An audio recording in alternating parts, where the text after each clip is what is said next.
I'm here in Niagara Falls near the Niagara River, the Gorge here, power place, uh, place with a lot of mystery to it, a lot of Indian mysticism and so forth, as well as other forms of spirituality.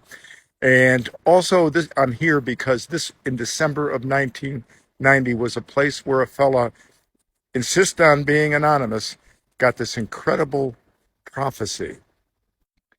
He got it on December 3rd, 1990, allegedly from an angel and in the voice of Jesus Christ. And it said this, listen carefully. This was just before they legalized federal money for cloning research and other genetic type laboratory work. This is the prophecy. Quote, in 4 years there will arise a new evil, the likes of which mankind has never before encountered. It will arrive almost imperceptibly, with few people noticing the depth of its evil, for it will appear to have beneficial and convenient aspects. It is an evil comparable to abortion. That is to say that even if evils as great and widespread as abortion were to be eliminated, this is enough of an evil that it would present mankind with an enormous challenge. The evil is being allowed as a test because of the prayers inspired by Mary to put off chastisements, tribulation. How mankind responds to this new evil will determine the extent, length, and severity of the first chastisements. These chastisements will differ according to regions, and like the great evil, will not always or usually be immediately noticeable for what they are. In the period will also be a warning that involves not fire from the sky, but fear of fire from the sky, and strange, loud rumblings. This, according to mankind's response, will then be followed by another chastisement, or the inevitable onset of the change of era. Your era is ending. Soon the world will not be the world you know. I am not talking about a barren world or one depopulated, but of the end of your technological era.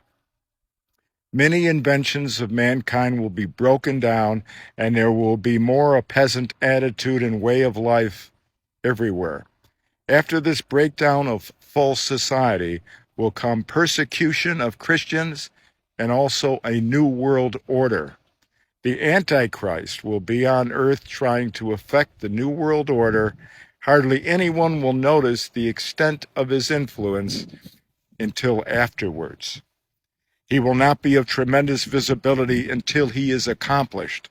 That is to say, he will not rule, control, and be at all obvious to the world at the peak of his influence. He will not be unlike a figure such as Marx, except his ideas will be more immediate. I will come, allegedly the voice of Jesus, not as a man of flesh, but like my mother who already nurses me and holds me in her arms as a light and power.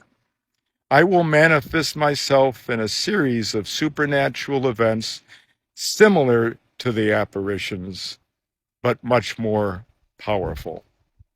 In other words, my second coming will be different than my first, and like my first, it will be spectacular to many, but also unknown initially to many or disbelieved. Yet truly I tell you, the arrogance of the world will have been broken, and so many more than normal will believe. I will come in towering light. My mother held me in her arms at Medjugorje as an infant. I will come as she has come, in light. Know this about the world. I would not appear on television, nor ride a car, nor travel on an airplane. Would I come in such a manner? Would I live in such a world? You think of the changes in very simple ways without realizing the fundamental mistakes of mankind.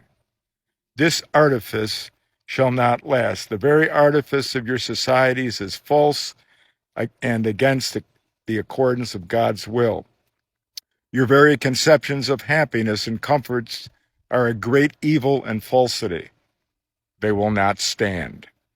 My greatest nemesis is science, more so than the media, the science that alters life, the science which creates a counterfeit heaven, the science which toils with the womb and genes, the science that has filled the air with the power of the enemy, the science that which creates life, which creates chemical witchcraft and fouls the earth, the science which seeks to create life but cannot in actuality even sustain it, the science which is denied God.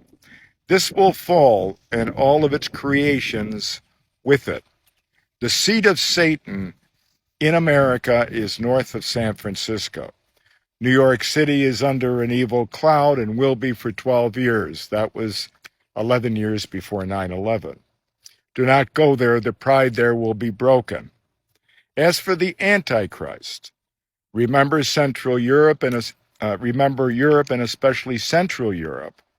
Yet know too that God's hand will be evident in South America.